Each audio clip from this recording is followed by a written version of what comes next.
Magandang araw kaibigan! Tuloy po kayo sa Felicidad's Channel. Sa mga kwento ng buhay at pag-ibig na hinalukay sa natatagong baul ni Felicidad. Pero bago po tayo magpatuloy, huwag niyo pong kalilimutan na i-like ang video, i-subscribe ang channel, at i-click ang notification bell para lagi kayong updated sa mga parating pa na upload.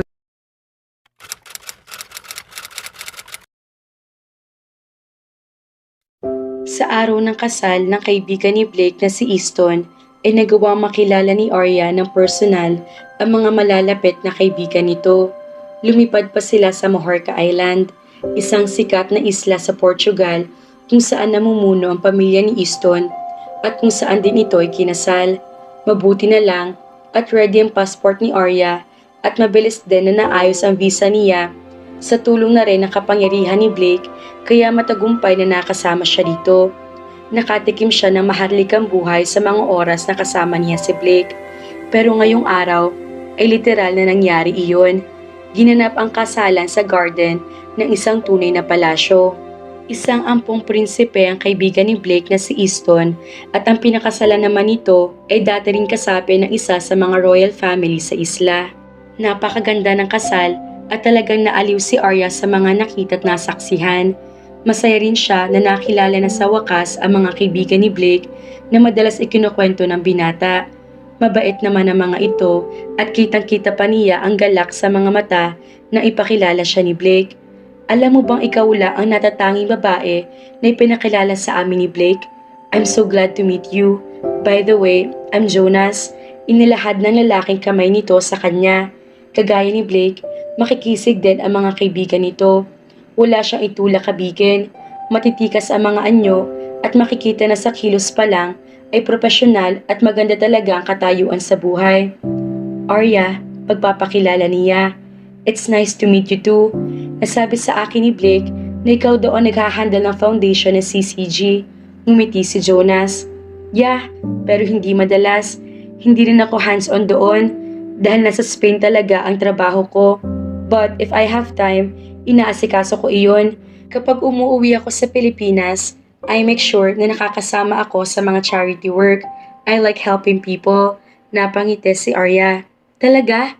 Ako rin. Sana someday, makasama rin ako sa isa sa mga charity works nyo. Sure, I'm looking forward to having you join us soon. Para naman kahit paano, may masasabi ako maitutulong si Blake. Hindi kasi yung madalas na nagsasama kapag niyaya ko mag-charity work. Na-excite siya bigla sa narinig.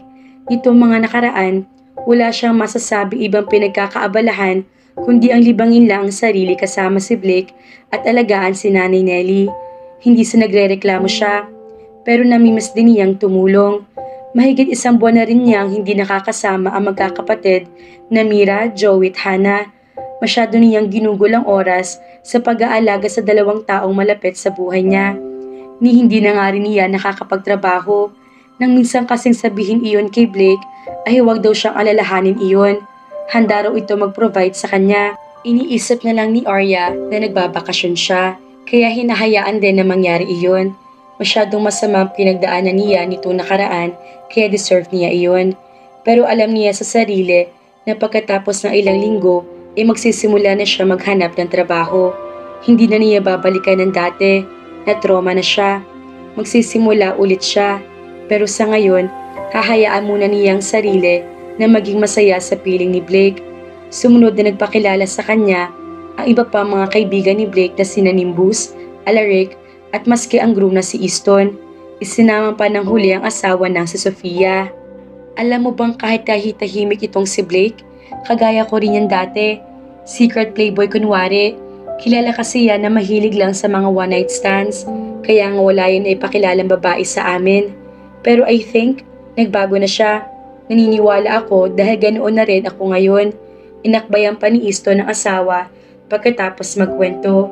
Tumingin si Arya kay Blake. Nakangisi ito pero mukhang hindi naasar. Sa halip ay inakbayan pa nga siya na parang ipinaparamdam sa kanya ni Easton ay ganoon din ito sa kanya. Humilig si Arya sa dibdib ni Blake at nang kabigin nito ang ulo niya at halikan, lalo pa niyang naramdaman ang contentment. Naramdaman niya na pinapahalagahan din siya ng binata. Sweet, Komento ni Alaric. So ano, kailan kayo susunod kina Nimbus at Easton? Ako kasi malapit na. Huwag na nating isama si Jonas. Alam naman natin ang estado niyan. Naikwento ni Blake na wala pa raw nagiging nobya si Jonas kahit kailan dahil masyado itong romantiko. Gusto raw ni Jonas na kapag nagkanobya na iyon ay talaga mamahalin nito habang buhay. Pero nararamdaman ni Arya na mukhang bahagyang natilihan si Jonas sa sinabi ni Alaric. Para may gustong sabihin si Jonas na hindi mawari. Hindi na nga lang niya pinansin iyon dahil mas gusto niyang pansinin ang magiging reaksyon ni Blake sa naging tanong ni Alaric. Tumingin ulit si Arya kay Blake. Nag-ibang reaksyon nito. Biglang nalitong mukha na kanina ay parang nagliliwanag sa saya. Kinabahan tuloy siya. Ano na ba talagang status niyo ni Arya? Will we hear wedding bells soon? Tanong ulit ni Alaric. Matagal bago nagsalita si Blake. Tumingin din ito sa kanya at sandaling nabasa niya ang kalituhan sa mga mata nito. Masaya naman kami sa kung anong meron kami ngayon. Tanging sabi lang nito. Pero kagaya ng nararamdaman ni Arya, mukhang hindi iyon nagustuhan ng mga kaibigan nito. Hindi naging sapat ang sagot ni Blake. Dumating na tayo sa puntong ito dati ah. You're not getting any younger. Ani ni Nimbus. Arya is my lover. We love each other's company. And we are happy that way. Umiling-iling si Nimbus. Nakitaan din ni Arya ng lungkot at panghihinayang sa mukha sina Easton at Jonas. Si Alaric naman, inarinig niyang mahina nagsalita. Commitment phobia. Binaliwala ni Blake ang mga naging reaksyon ng kaibigan. Nagbukas ito ng panibagong topic. Malinaw na hindi nito gustong pag-usapan ang ganoong issue. Pero kahit nag-iba man ang pinag-uusapan, nanatili sa isip ni Arya ang naging pag-uusap at hindi magandang respond ni Blake. Nagulong isip at damdamin niya. Ilang beses na rin sumagi sa isip niya ang kagustuhan magtanong kung ano nang status nilang dalawa. Sure, they were more than friends. Ilang beses na rin naulit ang nangyari sa kanila sa private island. Palagi sila magkasama. They were exclusively dating. At ang sabi nga ni Blake, lover siya nito. Pero maraming kahulugan ng isang lover. Noong teenager si Arya, ay madalas siya nakakapagbasa ng mga English romance paperback at marami roon ang mga heroine na sinasabi ng mga hero na lover ng mga ito. Ang madalas sa kinakalabasan ng mga heroine doon ay pang-mistress, isang babaeng ginagamit lang ng isang lalaki para sa isang sexual relationship. Ganoon ba sila ni Blake? Ganoon bang tingin nito sa kanya? Ayaw niyang pakaisipin. Iba siya sa iba mga babae. Iyon ang sinabi ng mga kaibigan nito. At kung hindi nakikita ng mga ito na pinapahalagahan siya ng gusto ni Blake, hindi siya tutudyuhin ng ganoon. Ramdam niya na ibang relasyon nila ng binata at ramdam din iyon ng mga kaibigan nito. Pero mukhang ang taong kailangan niya para maramdaman iyon ay hindi iyon nararamdaman. Pagkatapos dumalo ng kasal ni Easton sa Portugal, ay dumiretso sina Arya at Blake sa Italy. Kagaya ng ginagawa ni Blake na magpunta sila ng Portugal, gumawa rin ito ng paraan para makarating siya sa naturang bansa. Ipinakita nito sa kanyang bansa kung saan ito naninirahan. Halos lahat ng magagandang tourist spot sa Venice, Italy, ang lugar kung saan nakabase ang binata, ay dinala siya nito. Hinayaan din siya ni Blake na tumuloy sa palazzo na pagmamay-ari na nag-ampon sa binata sa ilang araw na pananatili nila roon. Sandaling nakalimutan ni Arya ang lungkot na naramdaman sa mga sagot ni Blake sa mga kaibigan nito sa pamamasyal nila sa Italy. Naaliw siya at nagkaroon ng good time kasama ang binata. Bukod sa magagandang tourist spot sa Venice, dinala rin siya ni Blake sa ilan pang malalapit na lugar sa Venice, kagaya ng Milan at pati na sa Rome. Nagawang makita ni Arya ang The Colosseum na noon ay pinapangarap lang niya na marating. Pinasaya siya ni Blake sa pamamagitan ng pagpapakita nito sa kanya ng lugar. Humanga siya sa ganda ng Italy. Gusto niya ang mga architectural structure at ang mga dating palasyo na ginawang bahay, kagaya na lang ng pagmamay-ari na nag-ampon kay Blake. Kagaya ng pakiramdam noong nasa Portugal sila, pakiramdam niya ay namumuhay siya sa buhay maharlika dahil kasalukuyan siyang naninirahan doon. Kung ituring din siya ng mga tao, ay para siyang master, kagaya ng tawag ng mga ito kay Blake. Pero kagaya ng mga nasa libro ng fairy tales, kung saan madalas feature ang buhay ng nararamdaman ngayon at ang palasyo, mayroon din naging kontrabida sa kasiyahan ni Arya. Dumating iyon sa pang-apat na araw na pananatili nila sa palazzo. Papa, What are you doing here? I thought you weren't coming home until next week. Nagtatakang tanong ni Blake nang madatnan nila ang matandang lalaki sa dining room nang bumaba sila para mag-almusal. Kumakain na ito ng abutan nila. Sa halip na sumagot ang lalaki na hulaan na ni Arya na nag-apon kay Blake, ay binigyan siya nito ng tingin mula ulo hanggang paa. Bahagya siya nahiya at na insecure sa klase ng tingin na ibinibigay ng matandang lalaki. Kulang na nga lang ay magtago siya sa likuran ni Blake. Bigla rin siyang kinabahan. I came home earlier since I heard that you brought a woman into the palazzo. It's the first time you did that. Wika nito na hindi pa rin inaalis ang tingin sa kanya. Huminga muna ng malalim si Blake bago nagsalita. Hinawakan nitong likod niya at ipinakilala siya sa ama. Sinubukan ni Arya na kumalma. May kakaiba kasing aura ang matandang lalaki na ginulo ang damdamin niya. Parang natatakot siya dito. Nang ilahad niya ang kamay pagkatapos ng pagpapakilala ay umiling ito. He seemed so rude and she could not help but feel bad. Naramdaman agad ni Arya na ayaw nito sa kanya. Mukhang naramdaman din ni Blake ang ganoon. Gumawa ito ng paraan at inalayo siya nito sa palasyo. Ang plano pa sana nila ay libutin iyon ngayong araw. Pero ipinagpasalamat na rin ni Arya na naisip ni Blake na ilayo muna siya dahil kahit siya ay natatakot din na kaharapin ang ama nito. Hindi niya inaasahan iyon. Buong araw silang umalis ng palazzo at medyo malalim ng gabi na makabalik. Dumiretso na sila sa kwarto pagkatapos para magpahinga. Dahil parehong pagod ay nakatulog agad si Arya. Pero ilang oras ang nakalipas ay nagising siya nang maramdamang wala sa tabi niya si Blake. Pinilit niya matulog ulit pero nahirapan siya. Masyado na yata siyang nasanay na nasa tabi niya si Blake. Naisip niya na maglakad-lakad muna at subukang hanapin ang binata. Dinala siya ng mga paa sa east wing ng palazzo. Iyon kasi ang lugar sa palasyo kung nasaan ang sariling studio ni Blake. Isang beses na siyang dinala nito roon. Pero bago pa man makapasok si Arya, inapatigil siya nang may marinig na may dalawang pamilya na malakas na boses na tila nagtatalo.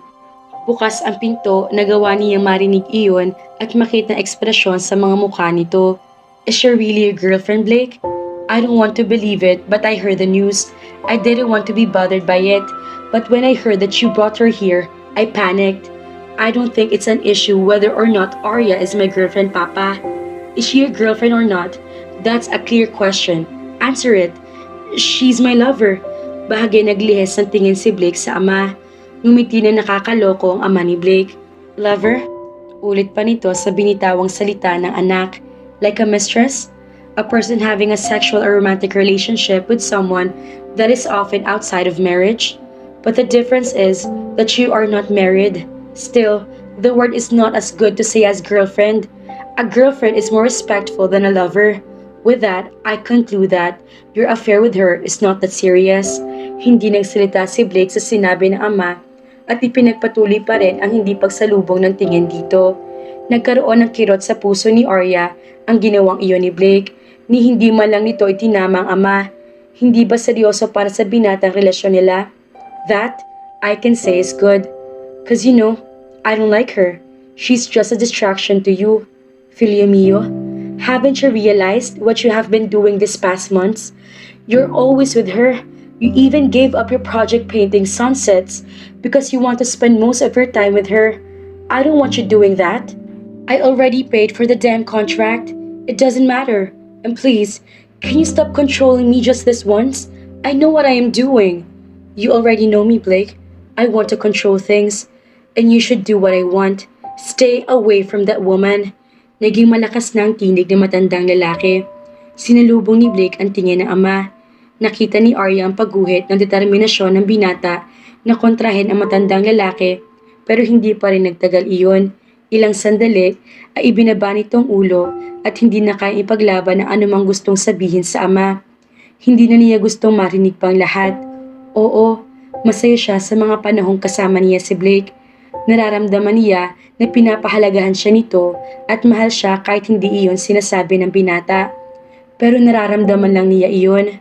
Kapag ibang tao nang kaharap nila at tinatanong kung ano ba talaga siya sa buhay ni Blake, palagi nitong itinatanggi iyon.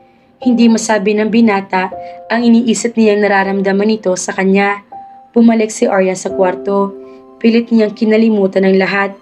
Mas inisip niya ang saya kaysa sa lungkot. Alam niyang maling paraan pero hindi pa niya kayang harapin ang realidad na alam niya nasa alanganin siya. Pero nang maya-maya ay bumalik si Blake ng kwarto at niyakap siya ng humiga ito, nag-ibang reaksyon ng katawan niya. Lumayo siya dito. Isa sa mga dahilan kung bakit nagtaka si Blake. "Arya, you're awake?" Hindi siya nagsalita. Binuksan ni Blake ang lampshade. Sinilip siya nito nang hindi niya magawang luminin ito. Kahit ayaw niya ipahalata na may problema siya dahil natatakot na kumprontahin ang binata sa maaaring mangyari sa kanila, hindi naman ganoon ang sinasabi ng katawan niya. "May problema ba?" Bumuntong hininga si Arya. "Nagising lang ako at biglang may naisip." "Ano naman iyon? Ano ba talaga tayo? Ano ba talaga ako sa buhay mo?" Sinubukan na ni Arya na lingunin si Blake para makita kung ano magiging reaksyon nito. Hindi nagsalita si Blake. Sa halip ay tinitigan lang siya. "Bakit nakatitig ka lang sa akin? Bakit parang pinag-iisipan mo pang lahat?" Pinilit ni Arya na huwag hayaang pangunahan ng sakit ang boses. "Fine. Siguro nag-i-internalize ka pa habang tinitingnan mo ko. So, ano nga? Ano bang tingin mo sa akin? Kapag tinitingnan mo ko, anong nararamdaman mo? Gusto kong malaman kung anong iniisip mo habang nakatingin ka sa akin." Lumapit sa kanya si Blake. Kinuha nito ang mga buhok na tumatabing sa kaliwang bahagi ng mukha niya at inipit sa kaliwang tainga niya. Pagkatapos ay ngumiti ito. "Tinitingnan lang kita at naisip ko na if I lose you, it would be the best thing I will ever lose." Magandang sagot ng binata. Naramdaman din ni Arya ang sincerity sa sinasabi nito. Nang niyakap at halikan din siya, ay naramdaman ulit niya ang pagpapahalaga ni Blake. Pero kahit ganoon, hindi pa rin niya maiwasang maalala ang masasama nangyari sa nakaraan. Ang mga narinig sa ama ni Blake, ang tingin nito sa relasyon nila. Lover, like a mistress. A person having a sexual or romantic relationship with someone that is often outside of marriage. Ganoon ba talaga sila? Ganoon din ba siya? Mistress? Kabet sa Tagalog? Mas masasabi pang masama iyon kung igagaya iyon sa kanyang ina na dating prostitute. Ayaw ni Arya na maging kagaya nito. Pero bakit pakiramdam niya ngayon ay mas malala pa ang lagay niya kaysa sa ina sa nangyari sa kanya ngayon? Mga kafelisidad, mukhang magkakaroon na ng problema ang ating mga bida. Kasi hanggang ngayon ay wala pa rin kasiguraduhan si Arya sa pagmamahal ni Blake. Feeling ko, dapat munang lumayo si Arya para ma-realize ni Blake na mahirap kapag tuluyan na siyang iniwan ni Arya. Kaya naman, abangan!